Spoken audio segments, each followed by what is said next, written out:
Ladies and gentlemen, I am SidAlpha, or rather, this is Editing Sid here.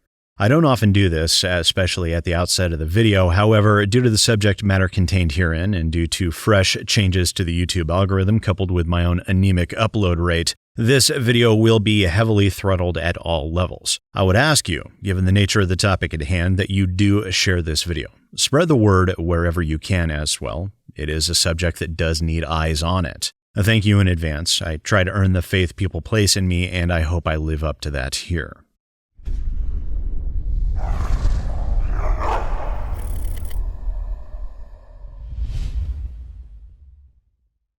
Ladies and gentlemen, I am SidAlpha, and many of you are probably expecting this video to be on Dondi, the lead developer of The Isle, and while I have been keeping my eye on the game and its developers, this is actually a different subject that bears making people aware of, as it does matter in terms of public safety and awareness. But while I dislike placing a sponsorship spot on a video that is likely going to be rather controversial, obligations and all that, I'm sure you understand. Plus, knowing YouTube, this video will be demonetized and completely buried by the algorithm. Heaven forbid a man take sick leave and all that.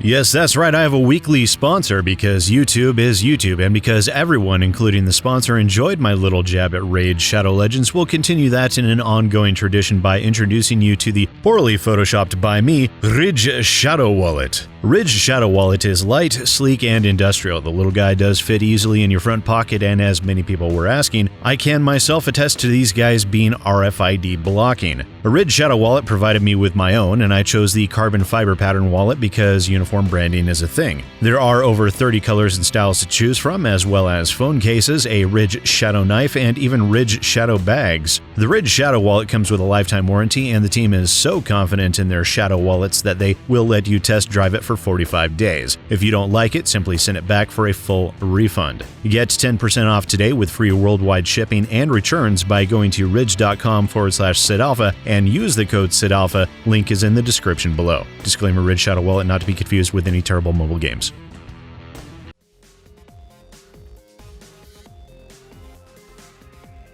There have been more than a few difficulties in doing the usual digging for this story, mostly resulting from the ravages of time and some platforms no longer existing. Thankfully, I was able to find helpful individuals that could lead me back to the sources of this information. Bear in mind, this will be a somewhat sensitive topic, so if any of you are watching this video with young children around, I would highly recommend you stop until they are out of earshot, or you can switch to headphones. Also, before we go any further, I know that the world has seen a great many of such accusations in recent days. I would ask you to keep in mind that these allegations first surfaced nearly 5 years ago, well before it had become a trend. Also, I would not even bring you such a topic if there wasn't at least some confirming evidence or information to back it up. And while there is already information out there on the internet in regards to this topic, the information I have obtained and am using in this video is directly from the young girls in this case. This is ParadymShift, a Twitch streamer, and this is ParadymShift on Discord, one of the developers for the video game The Isle, for apparently the past 5 years, and from what I have been led to believe is a personal friend of Dondi, the lead developer for The Isle. Once upon a time, also approximately 5 years ago, give or take a few months, ParadymShift went by a different name. That name was Spartan5150. Some helpful internet sleuths connected the dots between the two usernames, but for the sake of not getting accused of doxing, I will be blurring ParadymShift's last name from this video. On ParadymShift's Twitch page, it shows that he is a business manager, the Isle Mandalorian Merc 501st Legion member. It also states on his profile that his name is Chris, or ParadymShift, a member of Mandalorian Merc's Costume Club 1547 and a member of Ravenwood Gaming. This is a snip from Chris's Facebook page, which lists all of the same basic information and kindly links his own Twitch channel. The next image shows much the same information, but also states Archmagos of Business at Afterthought LLC, the studio name of the team developing The Isle. The next image is from the Ravenwood Gaming community, where Chris posted a live stream announcement for the Twitch channel Spartan5150. And then in the credits for Tarkin's Revenge, ParadymShift's Star Wars Galaxies server, it lists ParadymShift's GitHub as Spartan5150.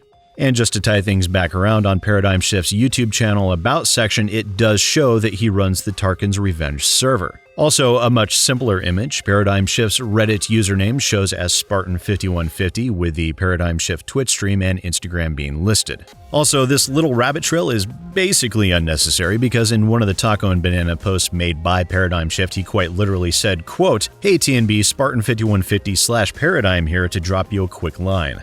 But aren't you glad that we took that little journey together? Internet sleuthing is fun and all, but it apparently is a little bit easier if one simply read what's there. Everybody got that? Good! Anyways, approximately 5 years ago, Spartan5150 or ParadymShift was involved with the community Taco and Banana, a Half-Life 2 role-playing community site, and was the quote-unquote leader of one of the two factions on that site. And this was where ParadymShift met the other parties involved. Now, I reached out to some of the admins of that site's Discord, and thankfully one of them was able to put me in touch with one of the young women involved, who agreed to speak with me under an understanding of her personal and online identity remaining confidential. So, me being me, I will absolutely respect her wishes on this and will keep her identity a secret. So, for the sake of naming for the purposes of this video, we will call her Leslie. Now, bear in mind that these conversations took place on Kik, which no longer exists due to legal trouble with U.S. Securities and Exchange, and as such, some of these images are photos taken of an old phone that still contain the conversations, as well as phone pictures taken of computer monitors, as at that time, Leslie admitted she wasn't really aware that snipping tool was a thing. Leslie shared with me numerous images of ParadymShift's behavior from 2015, which is the entire crux of the matter. Such as this image that was from November of 2015, where ParadymShift was complimenting Leslie on her haircut and told her that she could suck him. Or in this image, where she was attempting to discuss his Minecraft server where he requested tasteful nudes.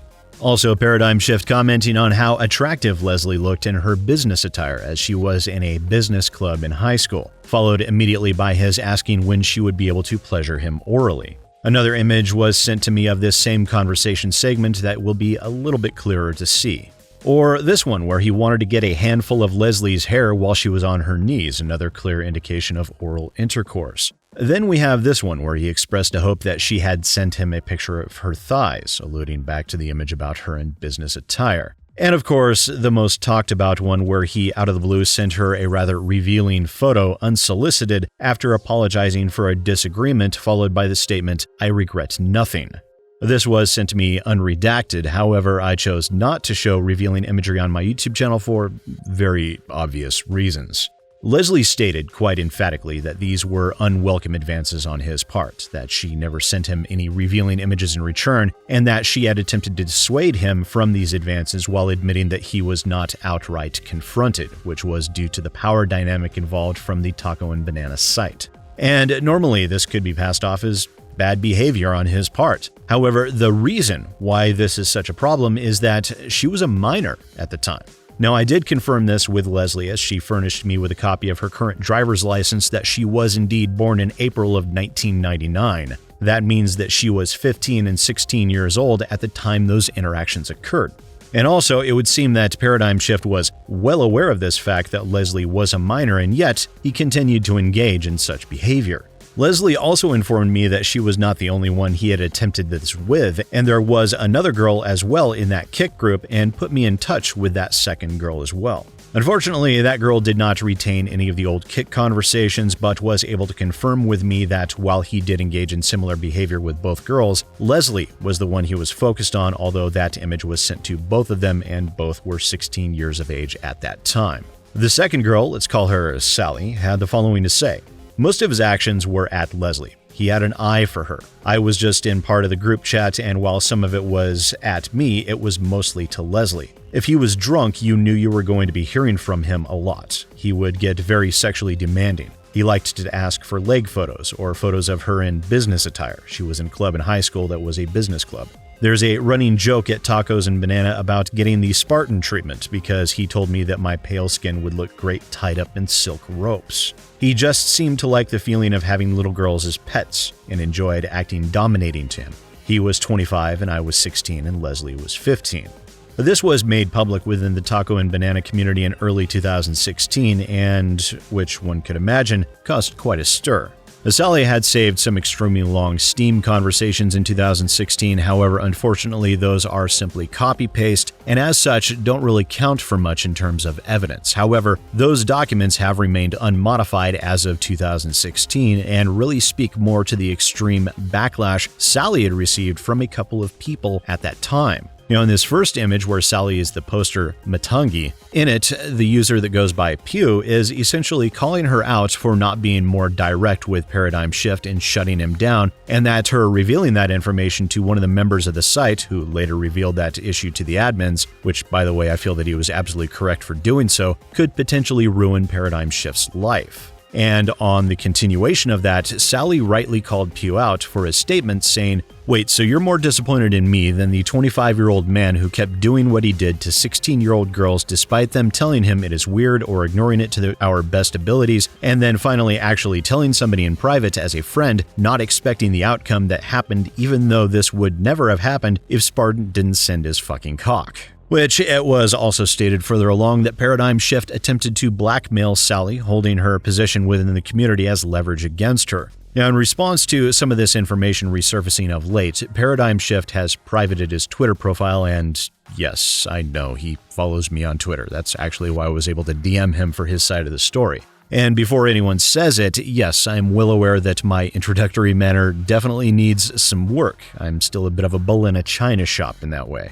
A ParadymShift responded back to my asking if he could discuss the situation, stating that he did have legal counsel involved and they were conducting an investigation, further stating, quote, "There is a pretty pernicious history of folks from Taco and Banana being willfully malicious, myself having been the victim of someone from that community leaking a slew of my nude photos mid-2015. Which, if the one image that I showed is the one that he was referencing, that could potentially be a confirmation that he did indeed send it. He asked to see what I had been sent, and I obliged with the unredacted copy of the revealing photo, and the second one was this image that I'll put back up on your screen now.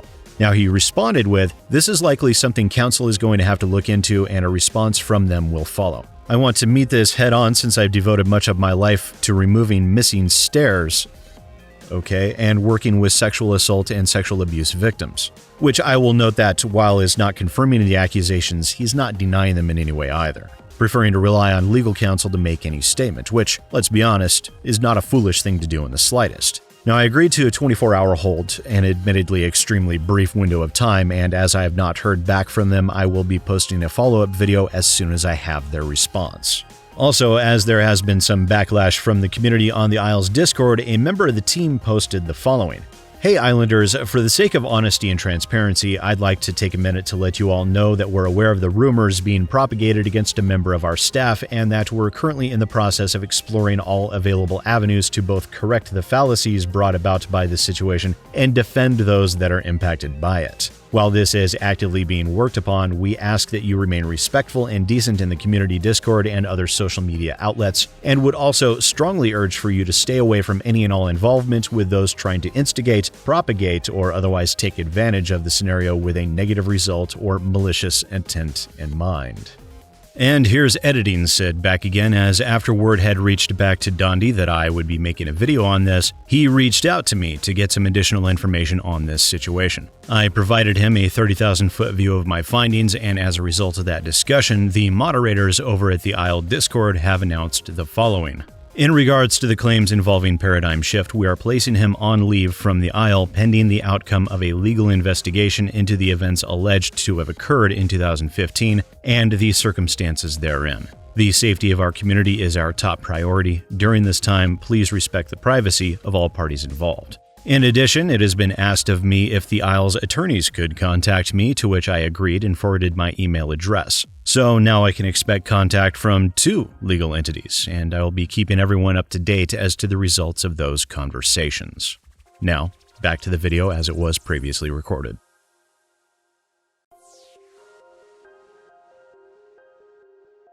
In spite of what the team in the Isles Discord might think, this is no mere rumor. There is visual evidence to back up the claims made, and that evidence is, to my mind, utterly appalling. There are a lot of avenues to discuss from this topic, such as why weren't these girls more vocal or direct in their shutting ParadymShift down? Well, as was stated, these girls were 16 years old at the time. Have you met any 16-year-old people? They don't think like adults, nor should they, and they should not be expected to act or react as an adult might either. They were having their positions in this community that they were a part of used as blackmail material against them. Quite literally, the friendships they had forged within that community all but held hostage in exchange for their silence on the matter. I also know that every person is different, and while some of you might say, well, at 16 years old, I would have done this, which maybe so, but also that is taken through a lens of additional experience and maturity gained from age being injected into a hindsight scenario while also holding every young teenager up to the same standards of maturity and experience that another might have had. It is, to my mind, not a fair or just comparison and not an argument that I would at all agree with. Some will ask, why is this being discussed here and not being taken to the proper authorities? And I can assure you, on that note, that it very much is, and I've had discussions with Leslie very much in relation to exactly that effect. Another point to consider, this was no cancel attempt from what I've seen. These girls didn't even want that information to get out into the public to begin with. It was shared to a friend of theirs on TNB in confidence as a discussion with a friend in order to vent. He in turn took it to the admins, and then this all got leaked out into the wild. As far as the girls were concerned, this was a matter long dead, and I've seen no evidence that either of these girls were attempting to cancel ParadymShift neither then nor now. Myself or anyone else would have never even heard from these girls, except I went digging and found some people that were still friends with them and were able to put me in touch with them. And as for ParadymShift himself, I have no idea what possessed a 25-year-old man to consistently solicit two 16-year-old girls and even go so far as to send a revealing photo of his junk. It's not like he slipped accidentally. There are numerous steps involved in such an act, but at no time did his thought process include the question, should I be doing this? Because such an act is a crime. It is quite literally a felony offense. And before someone starts injecting other countries into the mix, all parties live within the US and are US citizens, so please don't bother. I suspect that ParadymShift had garnered a sense of power from his running one of the factions on that site, and I really want people to think about that, because it wasn't exactly a massive site. His faction was approximately 100 people from what I've been told. Now, factor in the fact that he has a Twitch channel with over 3,500 followers, not to mention that he is in a position of authority within the Isle community itself, especially its Discord server, which at the time I recorded this video had 45 content creators listed as being online, some of which have viewership ranges that number in the hundreds of thousands and millions, and over 13,000 online members. The actual member numbers are likely 2 to 3 times that many. You know, if he was drunk on power enough over 100 people, what would the temptation be under those circumstances? Pretty extreme, I would imagine. The ParadymShift's actions in 2015 were predatory in nature, and there are only 2 possible scenarios as a result of that incident in terms of his mentality. The first would be he got scared into never behaving in such a manner again. This is highly unlikely to my mind, but still ultimately possible. The second would be he got scared into being more careful. A far more likely eventuality to my mind, as it is far easier for a person to learn new skills than it is to change one's personality. But either way, these actions are immoral, not to mention they're a felony. It was predatory behavior being directed at 2 young girls. Thankfully, his advances didn't result in something physical happening. And when there is proof, when there is evidence, as was shown here, it should be acted upon. It should be brought to the proper authorities, and I will do everything in my power to that effect. And as ParadymShift is a developer, I can say this with confidence. Welcome to the Dirty Devs. I hope you enjoy your stay. Once again, ladies and gentlemen, I am SidAlpha. I'll see you next time.